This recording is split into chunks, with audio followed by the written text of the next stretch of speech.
Hello friends and my dear students, आज के इस वीडियो में हम लोग movement of electron inside conductor पढ़ने वाले हैं। ये करंट इलेक्ट्रिसिटी का चैप्टर के अंदर आ रहा है। हम लोग करंट इलेक्ट्रिसिटी के अंदर ये चीज़ पढ़ने वाले हैं और ये चीज़ का एक वीडियो और बना दिए हैं। उसमें movement of electrons inside conductor पढ़े थे, लेकिन विदाउट बैटरी से जोड़कर बताए थे। आज हम आपको इसको बैटरी से जोड़ के बताएंगे कि अगर कोई कंडक्टर है मान लेते हैं और इस कंडक्टर में एक बैटरी से जोड़ देते हैं, इसका पोटेंशियल भी है, तो इसके अंदर अगर बैटरी से जोड़ दिए तो इसके अंदर इलेक्ट्रॉन का मोशन कैसे होता है उसके बारे में हम लोग पढ़ेंगे। और इसमें रिलेशनशिप पढ़ने वाले हैं कि करंट जो फ्लो होता है इसमें इस कंडक्टर से जो आई करंट फ्लो होगा और इसका फॉर्मूला हो जाएगा NaEBD। यहाँ पे आई करंट बताता है, N बताता है number of free electrons per unit volume, A area बताता है, E इलेक्ट्रॉन का चार्ज और VD ड्रिफ्ट वेलोसिटी बताता है। तो ये फॉर्मूला कैसे आता है ये भी देखेंगे अभी। तो सबसे पहले हम लोग ध्यान देंगे क्या मोशन कैसे होगा इलेक्ट्रॉन का इनसाइड कंडक्टर में। तो इसके लिए हम लोग क्या करेंगे, सबसे पहले यहाँ पे देखिए, यहाँ पे पोटेंशियल दे दिए हैं। पोटेंशियल देने से क्या हो जाता है, इस कंडक्टर के अक्रॉस पोटेंशियल डिफरेंस क्रिएट हो जाता है। तो इसके पहले देखिए यहाँ पर एक वायर से इसको जोड़ दिए हैं, तो जस्ट लाइक ये भी एक वायर है, लेकिन इस वायर का क्रॉस सेक्शन एरिया बड़ा करके इसके अंदर हम लोग मोशन को देखेंगे। जस्ट लाइक जो काम यहाँ पे हो रहा है वही काम इस वायर के अंदर भी हो रहा होगा। इस वायर में भी मोशन उसी तरह हो रहा होगा जिस तरह यहाँ पे हो रहा है।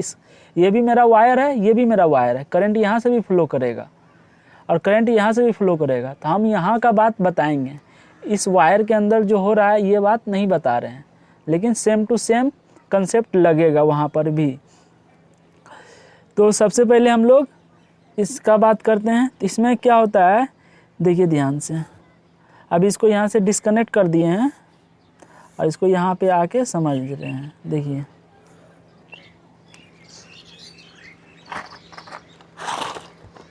इसमें कैसे समझेंगे, एक कलर दूसरा ले लेते हैं। यहाँ पे देखिए, यहाँ पे ये 0 वोल्ट है मान लेते हैं और ये V वोल्ट है। यहाँ पे कितना वोल्ट हो जाएगा, 0 वोल्ट और V वोल्ट। मान लेते हैं ये 0 वोल्ट है, तो यहाँ पर ये 0 वोल्ट क्रिएट हो गया और ये V वोल्ट है, तो यहाँ से ये जाके यहाँ पे इस छोर पे V वोल्ट आ गया। तो यानी हम कहेंगे इस दोनों के बीच पोटेंशियल डिफरेंस क्रिएट हो गया।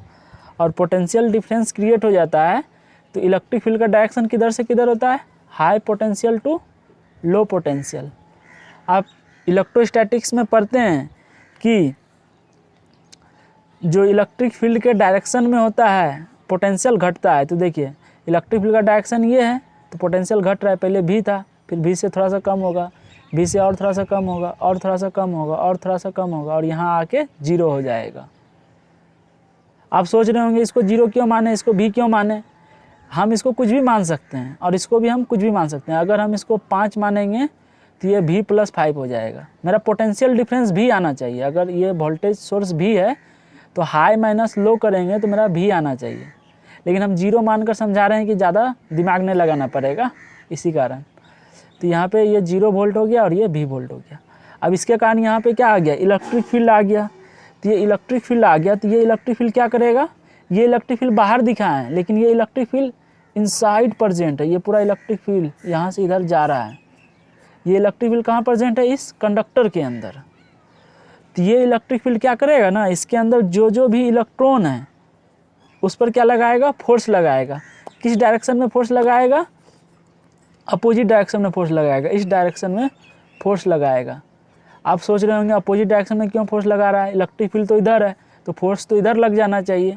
आप एक कंसेप्ट पढ़े होंगे इलेक्ट्रोस्टैटिक्स में, उस कंसेप्ट को क्या कहते हैं कि अगर मान लेते हैं कि अगर इलेक्ट्रिक फील्ड इधर होता है तो अगर इस इलेक्ट्रिक फील्ड में कोई पॉजिटिव चार्ज रखा है तो उस पर फोर्स इधर ही लग जाता है, और कोई नेगेटिव चार्ज रखे हैं तो उस पर फोर्स इधर लग जाता है।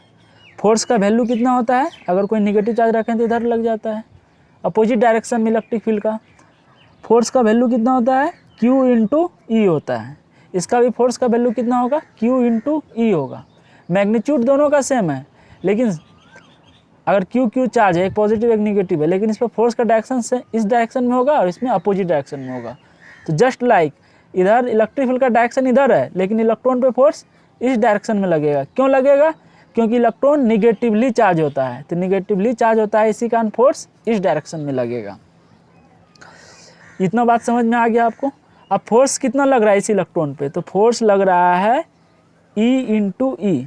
Q इंटू ई होता है मैग्नीट्यूड, तो E इंटू ई दे देंगे। अगर इस पर फोर्स लगेगा तो ये क्या होगा? इधर मोशन करने लगेगा, यानी इलेक्ट्रॉन इधर मूव करने लगेगा, यानी हम कहेंगे इसके अंदर इलेक्ट्रॉन इधर मूव कर रहा है। और हम जानते हैं अगर इलेक्ट्रॉन इधर मूव कर रहा है तो करंट का डायरेक्शन किधर होता है? इधर होता है। तो हम लोग इलेक्ट्रॉन के डायरेक्शन के विपरीत डायरेक्शन में, अपोजिट डायरेक्शन में करंट का डायरेक्शन मानते हैं। ये बाय कन्वेंशन है, कन्वेंशन करंट इसको कहा जाता है। और ये एक्चुअल करंट इधर फ्लो करता है, एक्चुअल चार्ज फ्लो इधर होता है, लेकिन करंट का डायरेक्शन इधर माना जाता है, अपोजिट टू इलेक्ट्रॉन। ये बाय कन्वेंशन मेथड आया है, आपको ये सब पता होगा, 19 में भी पढ़े होंगे थोड़ा मोड़ा। अब यहाँ पे बात करते हैं कि जब इस पर फोर्स लग रहा है तो इसके अंदर मोशन कैसे होगा। तो देखिए इसके अंदर बहुत छोटे छोटे एटम होते हैं, बहुत छोटा छोटा एटम होता है और उसी के चारों इलेक्ट्रॉन भी होता है। तो जब ये इलेक्ट्रॉन इसमें मोशन करेगा, जब इलेक्ट्रॉन इसमें मूव करेगा तो क्या होगा? ये इलेक्ट्रॉन नेबरहुड एटम से टकराएगा, कॉलिजन होगा। ये इलेक्ट्रॉन भी इलेक्ट्रॉन से टकराएगा, कॉलिजन होगा। तो उस कॉलिजन के कारण इसका स्पीड क्या हो जाता है? कांस्टेंट हो जाता है, जिसे हम लोग कहते हैं ड्रिफ्ट स्पीड। क्या कहते हैं उसे? ड्रिफ्ट स्पीड कहते हैं, ड्रिफ्ट वेलोसिटी, सॉरी स्पीड नाम नहीं देना चाहिए, ड्रिफ्ट वेलोसिटी कहते हैं उसको VD कहते हैं, जो यहाँ पे यूज होगा उसे ड्रिफ्ट वेलोसिटी कहते हैं। क्यों कहते हैं? क्योंकि उसका स्पीड कांस्टेंट हो जाता है, उसका वेलोसिटी कांस्टेंट हो जाता है। क्यों होता है? कॉलिजन होने के कारण होता है, क्योंकि रेगुलर कॉलिजन होता है, एक एटम के बाद एक एटम के बाद एक एटम के बाद, इसी कारण उसका स्पीड कांस्टेंट हो जाता है। अब यहाँ से आप ये भी निकाल सकते हैं, जब इस पर फोर्स लग रहा था तो उस समय एक्सेलरेशन का वैल्यू क्या होगा? तो फोर्स अपॉन क्या हो जाएगा? मास। तो हम कहेंगे एक्सेलरेशन का वैल्यू E अपॉन मास होगा।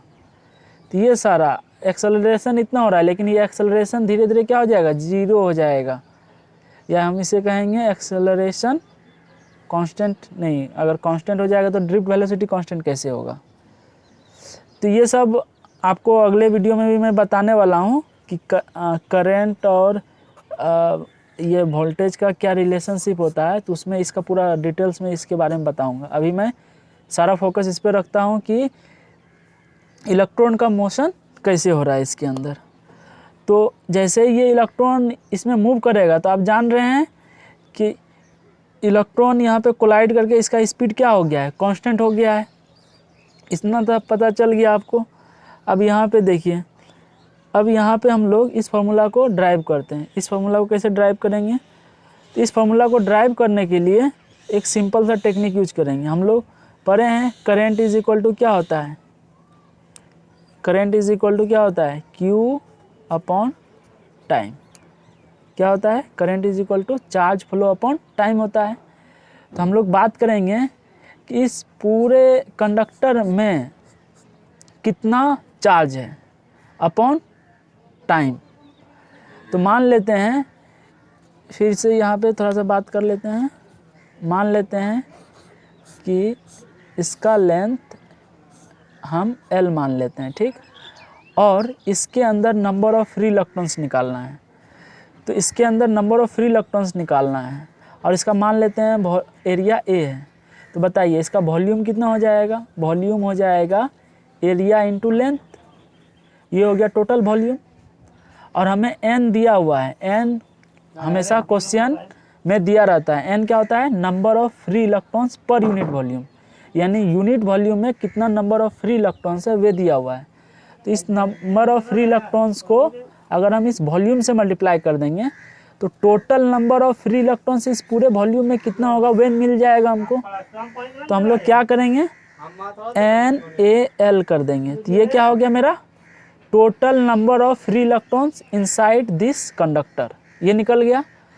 अब ये टोटल नंबर ऑफ मतलब ये इन नंबर निकलेगा, मतलब कितना इसका नंबर है ये निकल जाएगा हम लोगों को। अब क्या करेंगे, ये संख्या में निकल गया, ये नंबर क्वांटिटी में निकल गया कि कितना इसमें है।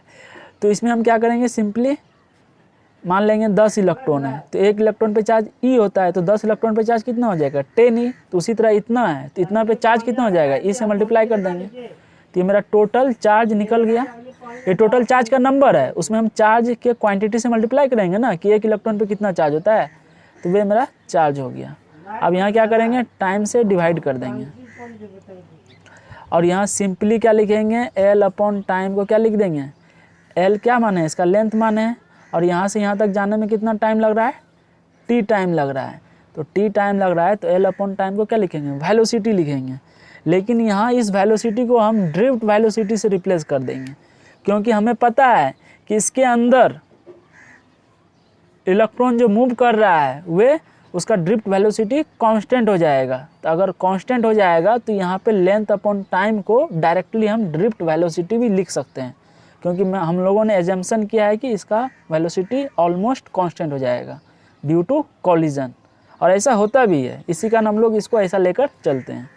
तो इसी कारण यहाँ से क्या लिखेंगे, I is equal to N A आ गया, और एल अपॉन टाइम को क्या हो जाएगा, इसको क्या कहेंगे, एल अपॉन टाइम को वी डी नाम दे देंगे, और ई हो गया इलेक्ट्रॉन का चार्ज। तो करंट इज इक्वल टू क्या हो गया, N E A V D. ऐसा याद रखने में थोड़ा सा आसान नहीं होता है, N E A V D. तो आप समझ गए होंगे ये कैसे प्रूफ होता है, और आगे हम अगले वीडियो में आपको बताएंगे कि ड्रिफ्ट वेलोसिटी का जो वैल्यू होता है minus E upon M into tau होता है। इस टाउ को एवरेज रिलैक्सेशन टाइम कहा जाता है। तो इसका कंसेप्ट अभी और भी बहुत डिटेल्स में है, इसके इनसाइड में जाके आपको सोचना पड़ेगा कैसे कैसे हो रहा है। मैं तो आपको यहाँ पे ओवरव्यू दे रहा हूँ इसका। तो अब देखिए इसके अंदर और क्या बात करने वाले, हाँ एक बात ये चीज़ बताने वाले थे आपको कि यहाँ पे करंट का यूनिट क्या होता है, करंट का यूनिट होता है एम्पियर, और एम्पियर किसको कहते हैं, कूलम्ब्स पर सेकेंड, यानी इस एम्पियर का यूनिट है कूलम्ब्स पर सेकेंड। इस करंट का यूनिट क्या है, कूलम्ब्स पर सेकेंड, और इस पूरे को भी गुना कीजिएगा ना, इसका भी यूनिट निकालिएगा तो कूलम्ब्स पर सेकेंड आएगा। कैसे आएगा आपको बताते हैं थोड़ा देर में। N is equal to, N क्या है, number of free electrons per unit है, पर यूनिट वॉल्यूम है, तो पर यूनिट वॉल्यूम का क्या होता है यूनिट, मीटर क्यूब। इलेक्ट्रॉन का क्या होगा, कूलम्ब हो जाएगा, एरिया का क्या हो जाएगा, मीटर स्क्वायर हो जाएगा, और ड्रिफ्ट वेलोसिटी का यूनिट क्या हो जाएगा, मीटर पर सेकेंड हो जाएगा। तो यहाँ से देखिए मीटर कैंसिल हो गया, मीटर क्यूब, और क्या बचेगा, सिर्फ कूलम्ब्स पर सेकेंड बचेगा। यूनिट मैच कर गया कि नहीं। आप सोच रहे होंगे कि एन का यूनिट 1/मीटर क्यूब क्यों लिखे, क्योंकि एन क्या होता है, number of free electrons per unit volume होता है। पर यूनिट वॉल्यूम का मतलब होता है 1/मीटर क्यूब, ऊपर में कुछ नहीं आएगा क्योंकि ये पर यूनिट वॉल्यूम है। आई होप आप इस वीडियो में कुछ सीखे होंगे। मिलते हैं नेक्स्ट वीडियो में। Thank you for watching.